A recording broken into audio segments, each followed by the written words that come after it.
Get it out of here. I feel like I'm gonna be sick. Phantom policemen, monks and ghostly footsteps await the most haunted crew in Leicestershire. What the f was that?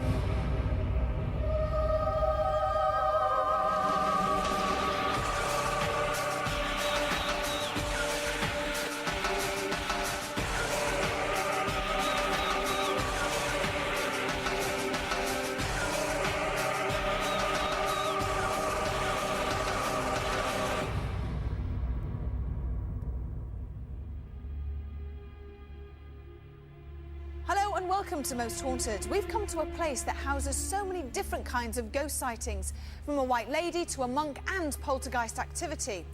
We just had to come and investigate the Guildhall in Leicester. Built in 1390, the Guildhall is one of the best timber-framed halls in the country. It dates back 600 years and has had many different uses. A meeting place, library, courthouse and lockup, a theatre, a school and the headquarters of the Leicestershire Police Force. So many people over the years have occupied this beautiful building for many different reasons. Could these occupants and visitors from the past be still walking the rooms and corridors of the Guildhall? In the last 2 years, there's been a lot of work going on, and demolition and rebuilding. They've rebuilt a very fine cafe or restaurant, would you believe, on top of a graveyard. And there's quite a lot of poltergeist activity been reported in that area. Chairs moving, the bell ringing itself on the counter, many other things. But there's also many recorded sightings of ghosts. The number of staff that actually see things now. So we're not talking of just old ghost stories. There's every possibility that something could well happen to us while we're here.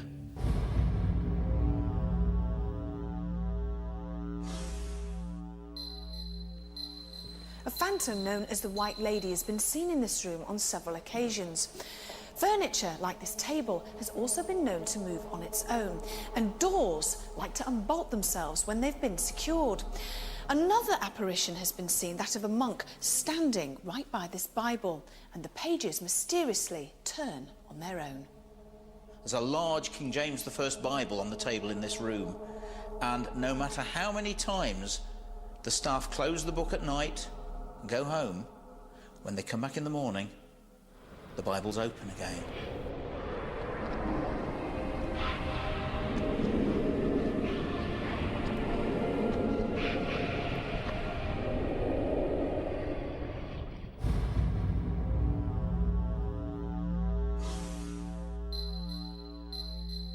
A black cat has been seen sitting on these stairs before almost tripping up many a passerby and then totally disappearing. I've seen the cat twice. It runs down the stairs. They're quite warm, the stairs, so you have to be very careful. It's a black cat. You have to be very careful you don't sort of trip over it. It's nearly tripped me up a couple of times, but I'm more used to it now and kind of expect it just shoots past.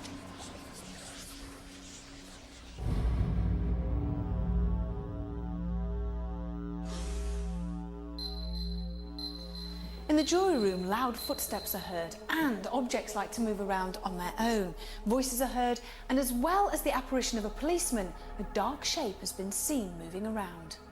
The jury room is the most consistently active room in the building. On most of our ghost watches, something happens in there. The last most significant thing is the door rattling. That's happened on 2 separate occasions, again well witnessed by 2 separate groups. It's not the door that people go into the jury room by, it's one that's locked and bolted the other end that we don't use. It just leads into a storage room, and that's rattled and made quite a considerable noise.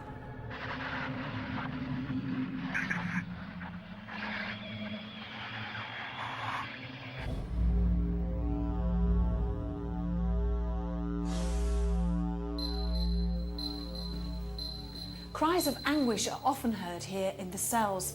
The figure of a large man wearing rags, swaying from side to side, has been seen, and his apparition is often preempted by the feeling of deep depression. In this courtyard, a ghostly black dog has been seen, where it charges at its victims and then vanishes before impact. So does this place come alive at night? Or is it just people's imagination? We have 24 hours to find out. Paranormal investigator Phil Wyman was someone who the rest of the crew could rely on to shed some light on the paranormal. Well, Phil, we're here at the Guildhall, and there's an awful lot of building works going on right beside us. We're on a very, very main, busy road as well. Apparently that kind of induces paranormal activity when there's any restoration taking place. Is that correct? That's correct. In a lot of places where there are recent refurbishments and building work going on, it does seem to increase the paranormal activity that's being witnessed. So what's so special about this place? I know that there are an awful lot of ghostly sightings here, but in your opinion, what sticks out in your mind? Well, we've got everything here from ghostly policemen, footsteps, a phantom black cat that's been seen on the stairs and almost trips people up walking down the stairs. But the one that intrigues me the most is the ghost of the White Lady that's been seen in the library. Now, apparently she moves furniture up there, but recent reports suggest that it could be a monk in a white robe being mistaken for a White Lady. This would, of course, tie the phenomena in connected with the Bible, which is in the library. When it's closed at night, often in the morning, it's open again on the exact same page. So what do you think is going to happen tonight? Well, as you know, during the daytime, and we can hear the building work around us now, so that gives us an indication that we're not actually that far from civilization. During the nighttime, however, when that is not there, I think the crew, when they're walking around on their own, are going to be really, really scared. This place is very, very atmospheric in the daytime, so you can imagine what it's going to be like tonight, and hopefully some of the activity that's been witnessed recently will happen to us tonight.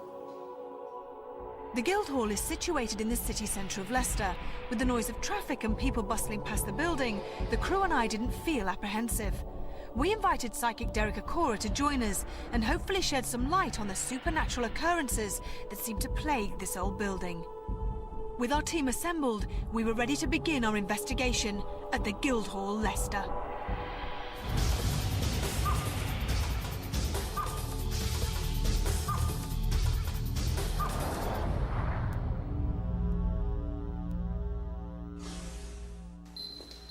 Beautiful, isn't it? It is, it really is.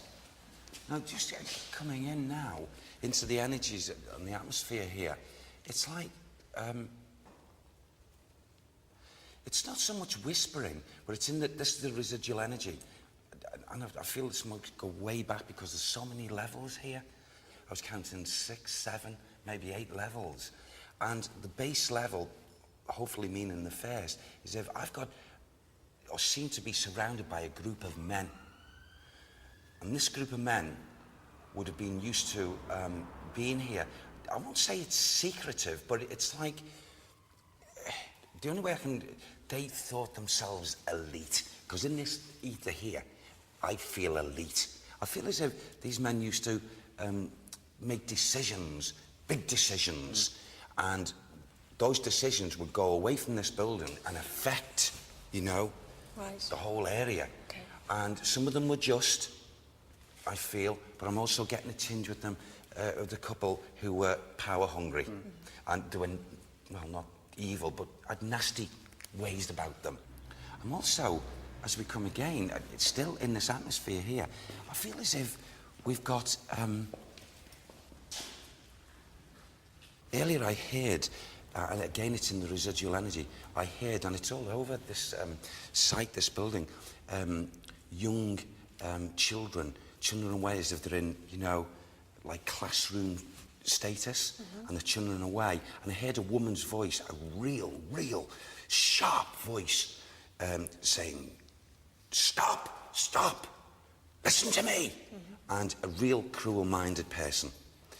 She was in a position of power, and the only way I can describe it, she meted out. It was like an iron rod of this woman. Now, that's all round here, so, and I'm also getting, it's weird this, it's strange to me. I'm getting again, as I come again, and I'm like, and I'm turning a book over, and I'm in deep study. So there's another lady's energies that are here around this building. Now, what's been just placed in front of my eyes, blocking all this area out now, is I can see, because to me, it's like a library, like a big library, and this female, this lady, can I use the word rule the roost? In the there, library? in the library. Right. And I'm also, it's like in the residual energy, stomping past me just a moment ago was two men, and they were in like old police uniform. And I was boom, boom, and it's like walking up and down like this, and really making, you know, that's not as loud as what I've just heard. So maybe with the shoes or the boots that they wore. Yeah. And there's two of them. In actual fact, can I say, there's two police spirit men here. Right. Two of them. Two of them. There's one who's grounded to the ground here, and there's one much higher up. Can you tell us what the names are of either of the two policemen? I'm hoping that we'll get this, Phil. Can you give me that, please? Can you give me that? I'm still not getting that, but I'm sure as we're going around, they're gonna open Do you want this to up. go upstairs? Can we? Yeah. Yeah, okay, thanks. So far, Derek had picked up on spirits that could have been connected to the building at some point in the past, and they all seem to be benevolent souls. But what kind of soul was causing poltergeist activity, and would the most haunted crew encounter them?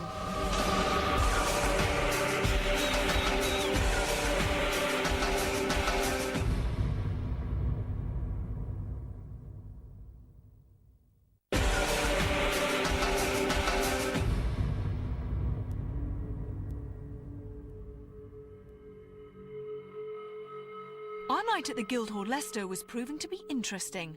I led Derek into the library, where the Bible on the table has been known to move on its own. We've talked many times about sounds, audibles. Is it attributed to poltergeistal presence? Well, I would say this is not poltergeistal, but it's a spirit, a very strong-willed female woman who enters this area here quite often. If you're in the atmosphere here, in the physical like us now, she would be likely to walk round this actual table. Because her hands, this, I just want to copy what she does.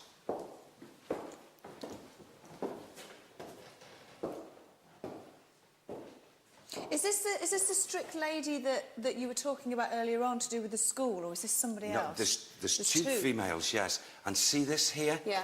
That would be likely to, she'd just go, whoa! Or just tip it up, ruffle the pages, but then she would come round the table like this, Ivy.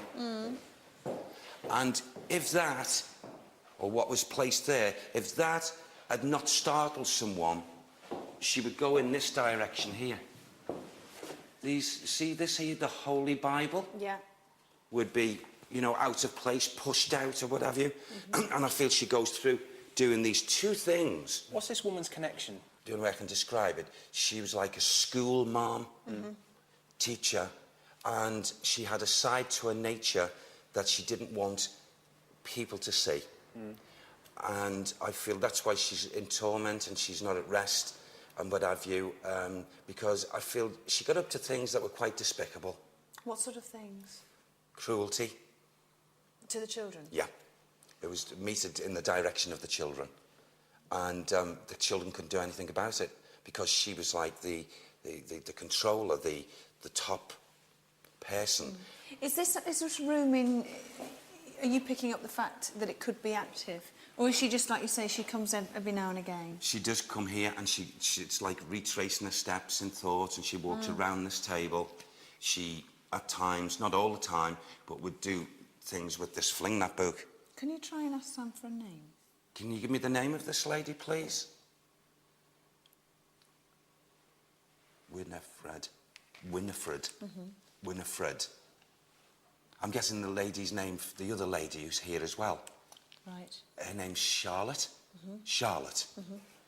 What's Winifred's connection to this room in particular? What's the connection? It's not so much this room. It's not so much. It's, you know, both these spirit ladies move about this building of two different times. Okay. Okay? Two different layers. Should we move on to a different room? Can we, please? Yeah. Yes. Can we? Go through. The Guildhall was also used as a lockup where convicted criminals would serve time for their crimes. Some of the cells are still there and in the same condition as they used to be. I decided to invite psychic and astrologer David Wells to join the Most Haunted crew to see if he could pick up on the same spirits as Derek. It feels pretty vile. It's got a funny smell to it as well. When I first came in, I could feel like I didn't want to come in, you know, like something really being forced, someone being forced in here. And I'm very conscious of a male energy in here. He's not very pleasant. He's an awkward character, and I don't want to use the word, but I'm going to use the word cannibalism. That's really, he's got blood in his teeth. So that's what he did to somebody. Certainly murdered someone. There's a murder. That's why he's in here. And I can hear the crowds outside baying for his blood. That's my hands are going. Yeah. Do you know something? Yeah. Since I've come in here, I actually feel sick. That's exactly how I feel. I feel sick with the negative side of his energy. I mean, I work usually from a very nice place, and you want to help. But when you come across something that's negative, it's the complete opposite to me. So it makes me churn. I actually feel physically sick as well. The smell for me is it's not nice at all. There's a smell of death and blood and all sorts of other human things in here. Yeah. Is there any way you can pick up on somebody's name or kind of describe what he looked like, or is it not that clear yet? His face is certainly, the features are coming through, and he's got a beard. He's very hairy, for want of a better way of describing. He's very hairy and unkempt and dirty. He's hard to communicate with because he's not someone I would normally communicate with, and he's actually spitting, and he's sort of spitting at me, and he's quite vile towards me, which makes me think he's still around. He's not. This is not sometimes the energy is a photocopy of life. This almost senses like he's still here, he's still around, and the word vengeance is in my ears as well. Gosh. So he's not a nice piece of work at all. Do you think he sort of makes this area quite active? Sorry, Vic. Okay. He's just telling me that he was hung here. He's hung somewhere around here, not very far from here. He met his death, and I think he's trying to show me there was gallows here at some point as well. It begins. I've got a name that begins with an E, but I can't get any more than the E. He's impressing the letters on me more than anything. So basically, you're picking up this person who, he was hung in or around this area for a crime maybe connected to cannibalism, and possibly his first name or his surname has an E in it. Okay. Yeah, that's what I'm getting. Just the impression of the letter E. He's not what you call communicative, really. He doesn't want me to be here, that's for sure. Right, well, it'll be interesting to see what happens later on. Do you think something will happen here? I think so. It's clearly a place where there's been a lot of human distress in some way, shape or form, and it usually leaves an imprint of some description. OK, well, let's get you out of here. It was clear to me that David was picking up on the distress that the inmates would have felt. Would Derek pick up on the same evil entity, or would he pick up another spirit? There's definitely, at times, audibles, a lot of audibles in this area, in this cell, particularly this cell. And I feel there's like a screeching as well. Screeching and banging noises. Maybe to that door on here as well. But total despair in these little places. Absolutely. Can't you feel it? Oh, it's horrible. It's there's a smell to it. It's just nasty. It's like the heads and hands, oh God, what's going to happen to me? And for something so trivial, they could lose their lives. And even the kiddies, didn't escape it. It's so sad. Are you picking up any names at all in this area? Hold on. What does Jemmy mean? Jemmy? Jemmy? Is that a name, Sam? He keeps on saying Smith, Smith, Smith. Is a woman or a man? Is a woman. They were two of a kind. They were two of a kind. You wouldn't turn your back on these two females. Why? Would they hurt you? Pickpocketing. They pick your pockets. They pick your pockets, these. So Jemmy and Smith. Jemmy and Smith. And they're both ladies? Yes, both ladies. Only small ladies. They're both here at the same time? Yep, Right. absolutely. With all the lights turned off in the building, we used our night vision cameras to guide us around. We took Derek to a part of the building where policemen used to live. It's also the place where staff members have witnessed poltergeist activity. In the room next to my office, I can hear things being moved about. Very often when we go in, it's obvious things have been moved about or thrown about. The room is only a storeroom, not generally used. It's quite a dilapidated room, very dusty and dirty. There's nobody working in there, and I would know anyway. There are only the 2 offices upstairs. You know, when we talk about the doors, Yeah. there's definitely, because we replaced... Do you hear it then? Anybody there? That was quite strong, that sound. Yeah. Did you not hear it? No, I feel scaring me to death. Sorry, mate. There's footsteps or something. Yeah, it was Come on, quite there. strong. I heard that, yeah. Did anybody else hear that? I heard it. Yeah. This actually is so heavy with poltergeist activity. See, now what I'm getting now mentally is a man who is, okay, I don't know if he's active or whether it's just a residual at the moment, and he's got this covering, and it goes very low here, and he seems to be a man that when he walked round, he'd always have his head down like this, and he most definitely classes things here. Who is he? Who is he, please? Who is he? His first name is Edmund. Is it Edmund? That's what Sam's given me, Edmund. Yeah. Edmund. He used to have, thank you, Sam, he used to have a very, very strong hold or connection with this property. He was the one that took, oh God, okay, there was 2 men. And I feel Edmund was the one in that with the swords and swept his head off, decapitated this other. Where did this happen? Not here. Not in this room? No. Where? In the lower regions. In the lower regions. Should we go down to the lower levels then? Yeah. With so many layers of history and so many people that would have visited this extraordinary building, we were all hopeful that some kind of paranormal activity would occur at the Guildhall in Leicester.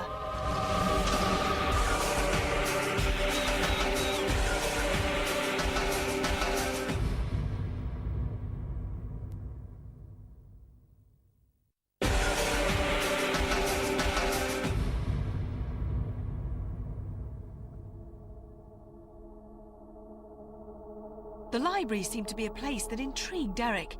This was a beautiful room in daylight, but somehow it felt sinister in the dark.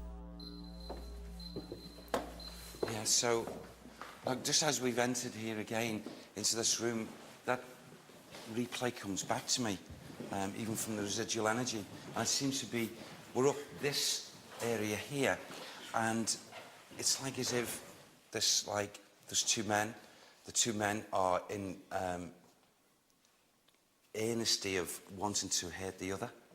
And to me, it's just like, you know, I'm getting the conditions of the 2 swords, I'm getting the fighting, the anger, and suddenly one of these 2 loses his concentration, and the other then just catches him, and the head is just taken off clear. Why? Do we know why they were fighting? I feel one wanted to be in the position the other one was in. In other words, taking over the... It was a power thing, taking over the other person's position. Okay. And they clashed, both realising and knowing why this was to take place. And it seems out of the 2, which seems unfair to me, psychically, is the one who was decapitated was the fair and just person of the 2. So do we know who that person was? Because we've got Edmund, who's the person who did it. Yes. Can you give me that, please? John. John.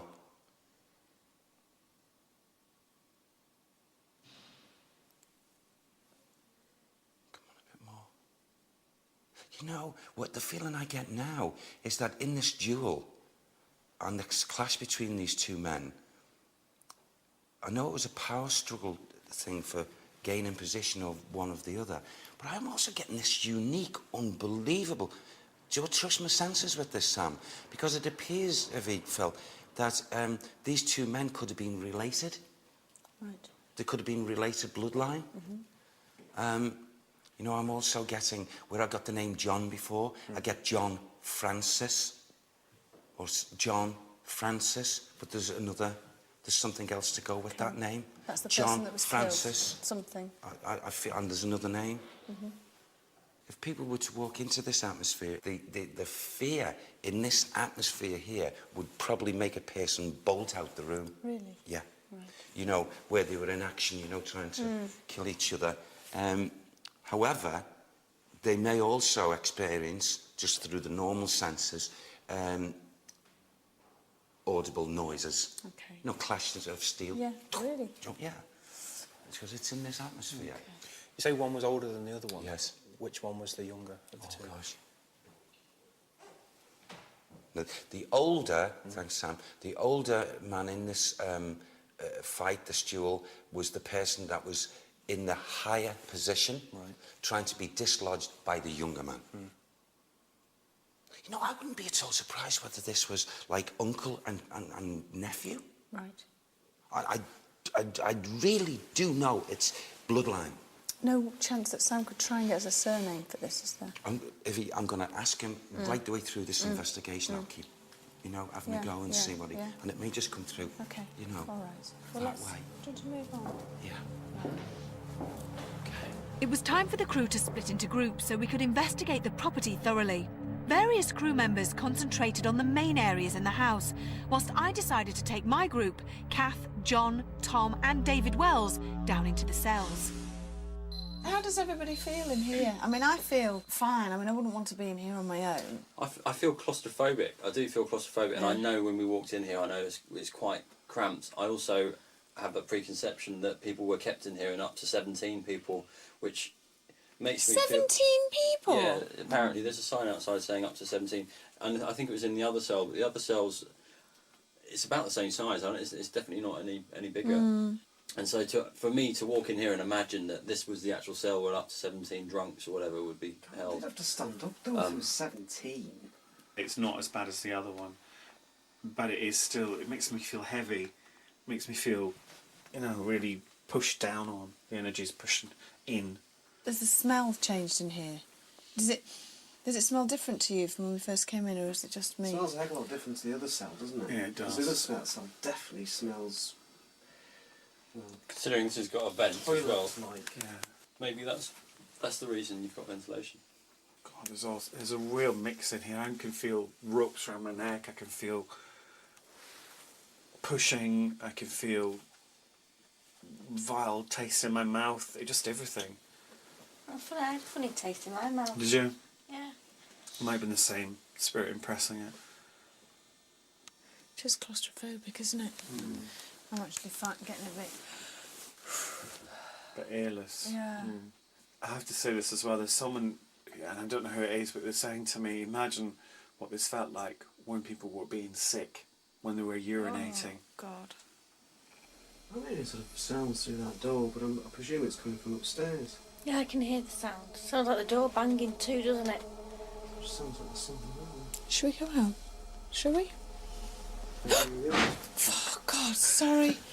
Flipping out. I didn't realise you'd touched the thing. God, I'm so jumpy. Oh, you can't... What's the smell? It really is like... Is that horsewood in your It's like toilet smell. Damn, a funny headache. But these would have stunk because they would have been just locked in and left. They would have vomited, they would have peed themselves, you know, and worse. Do you feel like going in here? Yeah, I'm fine. There's still this awful feeling of someone, and can I just show you what I'm saying? It's someone really, I mean, I can't do it because I can't, but it's someone like almost with their hands here and their legs. The legs are up as well. Both the legs are up and they're being like pushed. that. Yeah, God. pushed in. Oh, God. This seems to me like it's a... There wouldn't have been so many people in here. This feels like me, like this is like the real hard cases. One thing that really saddens me is there are innocents. You know, there are innocents who were hung. locked up, families torn apart. It's really quite distressing. Are you getting that feeling from being here? Right. I'm getting that emotion. I'm getting the emotion of people who've sat here knowing... injustice? Yeah, knowing they've done nothing wrong. Oh God, I've got this horrible taste in my mouth. It's like metal. Is it blood? It's what I felt when we first... It's in the back of my throat. It's like... It's weird, isn't it? Sensations. Can nobody like else some- taste anything? Yeah, You can? sort of. What? But I can smell and taste is very similar, isn't it? And there's definitely an acrid smell in this cell. Yeah, there is. Yeah, It's not the same as out there. yeah, the impression I'm getting is that it's for the screamers, it's for the shouters, hung up, Oh, really? put into the mouth to shut them up. That was the impression I got. I'm definitely getting something in the back of my throat. How Back are you of my feeling, throat is Kath? really dry. very well. You don't feel very well? No, How are you feeling? I feel like I'm going to be sick. It's horrible in here. Do you want to sit down? Yeah, I feel like, to be honest, I feel a bit sick. Do you know, I felt a bit really dizzy. Do you? I felt really wobbly. This is definitely the worst energy in the It place. makes you feel lightheaded. Yeah. You're picking up on everything that these people would have gone through. It's that impression that you're getting. Bit of a headache, bit sick, bit Yeah. claustrophobic. Why have I got this headache that's just come on? Why do I feel like I want to be sick? The energy of the room, because the energy's been amplified because we're here, and I'm certainly amplifying the energy because it's coming through me. Yeah. So you're picking up on what's here. Isn't that weird? It's strange, isn't it? I certainly feel completely different compared to walking in. It's the first time I've ever really felt sick on any of these shoots. I've ever sort of felt a bit dodgy. Just nauseous is how I feel. I feel like I've got this definite, like, funny taste in the back of my throat. And I sort of feel lightheaded. I don't feel myself at all.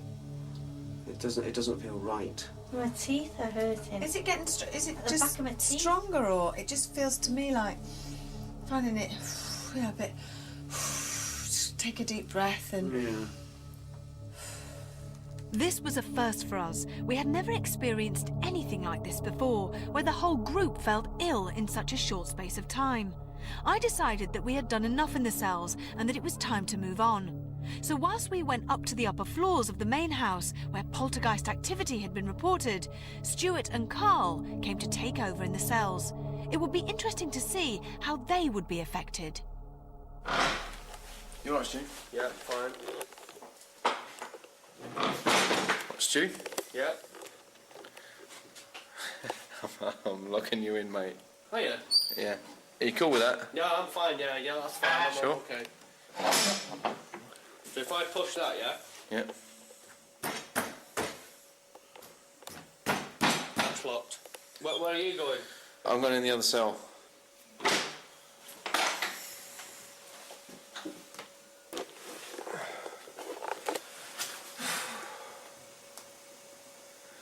Well, most haunted. And here I am, now, in another cell. It's all original. My head, where my head is now, there must have been hundreds of prisoners' heads lie here, looking at this ceiling in this darkness. The whole building seemed incredibly quiet, too quiet. Would that change as we continue to investigate the Guildhall?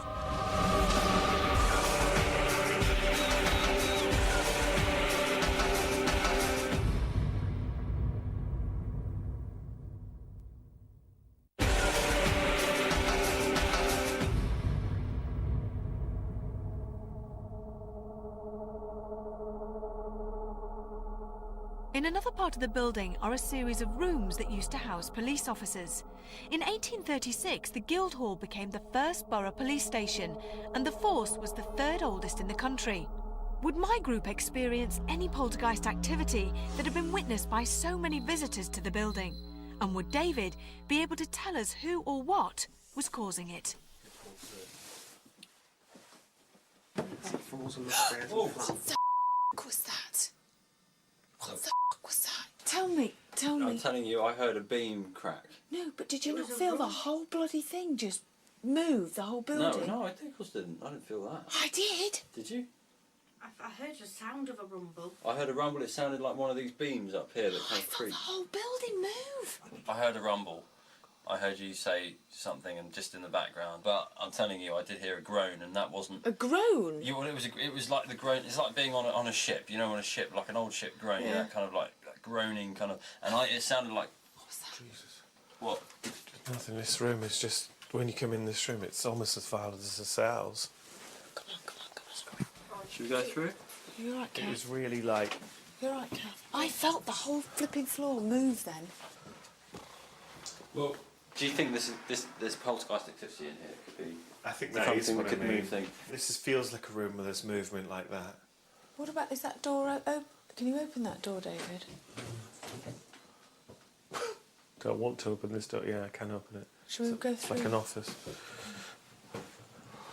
You're still feeling the same feeling? Yeah.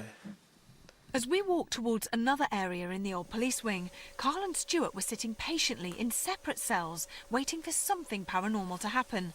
They'd been waiting for a while, and tiredness was definitely affecting Stuart.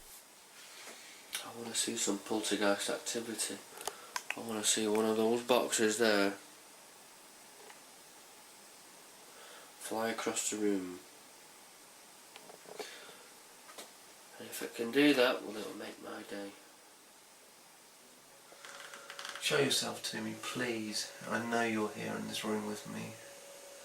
I certainly know you're in this building.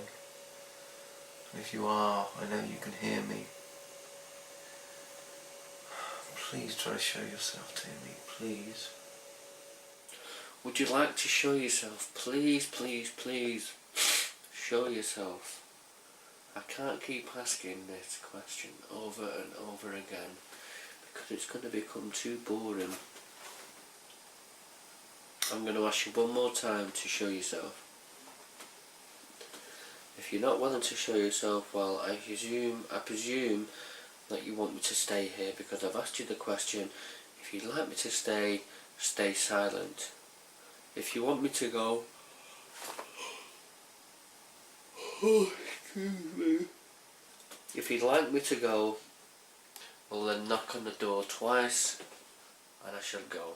I'll get someone to open the door for me and then I'll leave you in peace, and I promise I'll never ever bother you as long as I live. I think there's an angry spirit in this room. Yeah. I don't necessarily, again, I don't think it's evil. I don't really like that word, but it's just an angry one. You know, it's almost making me want to, you know, to do this and throw things around. Do you know what it is? I think he's trying to clear space because he lives here, or he lived here. He's like a senior, one of the senior policemen they would have had. Was this someone's just one person's space? It's like, get it out of here, get it out of here. Yeah. He doesn't want the clutter or the mess. Well, I wish he'd do something now. Yeah. I'm asking him, in my mind's eye, I'm asking him to move something to let us know that he can hear us, that he's aware of us. Is it? He's drawn me to this. He drew me to this, look. Policeman's helmet. It's a policeman's helmet. He drew you to that? Yeah, I didn't know what it was. I put my hand up there and it's a policeman's helmet. Bizarre. Oh, how weird! Very small one. It's a very small It's a policeman's kiddie's one, isn't it? It is cold. It is very cold. I'm getting cold as I speak, actually.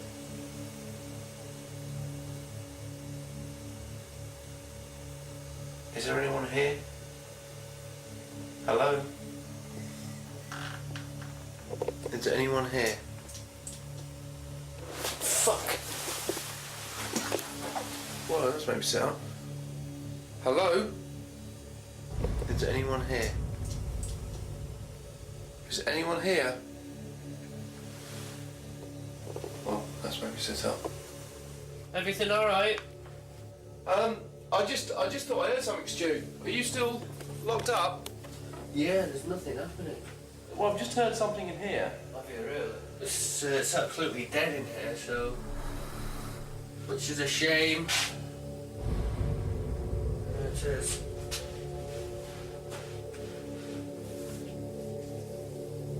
If that was you, please try to make a noise again.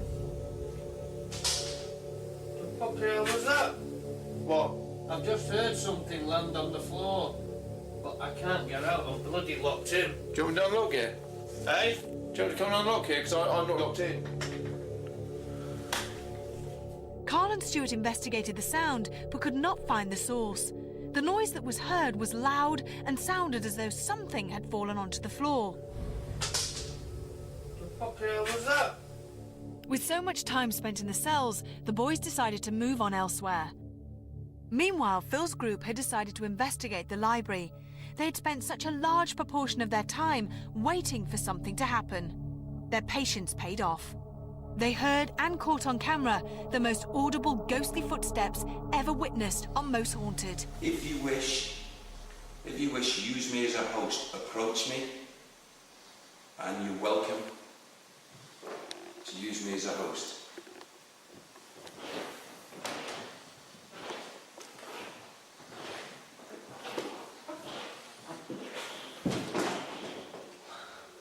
The hell was that?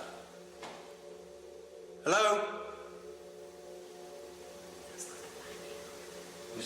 No, I think that's somebody in the attic. Yeah. Make down sure. there.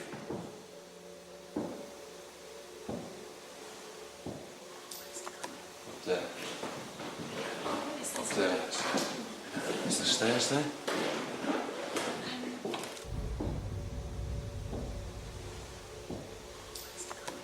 It's the stairwells here. Isn't it? No, it's not. Listen. What the fuck is that?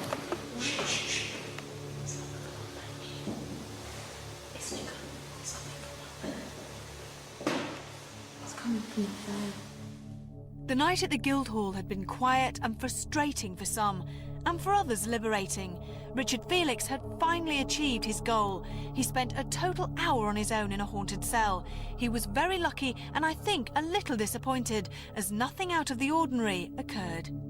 As with any alleged haunted properties, the history and stories of the hauntings may give investigators high hopes of experiencing something paranormal. And when nothing happens, it can be very irritating. Patience is the key, as we found in the library. To us, these ghostly footsteps are very impressive, and we all felt they were worth waiting for.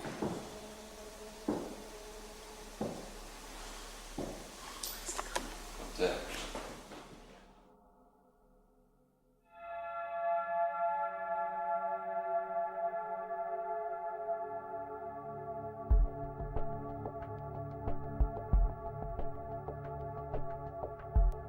The privilege for me, just being in the place, that's enough, surrounded by the history, but it doesn't seem, in my opinion, to be the most haunted place that we've ever been into. I have to say that the highlight of the vigils for me were my personal experiences where I heard what sounded like footsteps coming from the attic space above. Nobody was in that part of the attic for safety reasons, so what was causing those noises? Could it have been paranormal activity? Well, yes, it could have been. Was it paranormal activity? I'm not sure. I braved an hour in one of the cells, but I mean, to be honest with you, the only reason I managed to do that was because someone took me there. I went in and they locked the door, and I couldn't get out. And although I didn't like it, a lot didn't happen, to be honest with you. It was interesting. It's helped me a bit to sort of go on a bit farther.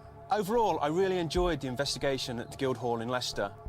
Given the opportunity, I would love to come back and do another 24 hours. If that's the case, I want to see what was making those footstep noises that I heard on this investigation.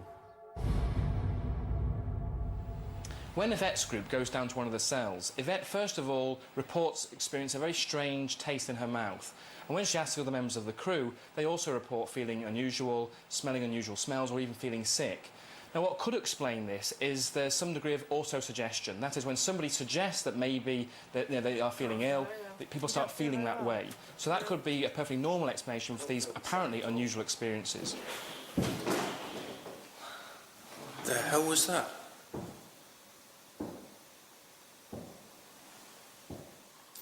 When Derek and Phil were in the library, the group hear footsteps coming from the attic space above.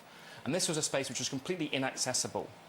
Now, the only potentially normal explanation I could think of to explain those footsteps would be if somebody was in the room next door and moved, then maybe, due to weird acoustics in the building, it would sound as though the footsteps were coming from above. But remember, the investigation was set up so that there was only ever one group in the building at any one time.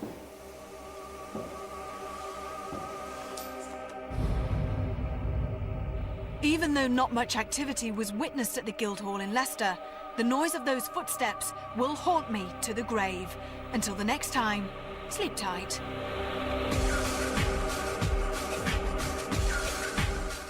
Ooh. Catch the Scylla Live show on Boxing Day at 5:55. It's only here on Living TV. Next, a double bill of crime scene investigations with Grissom.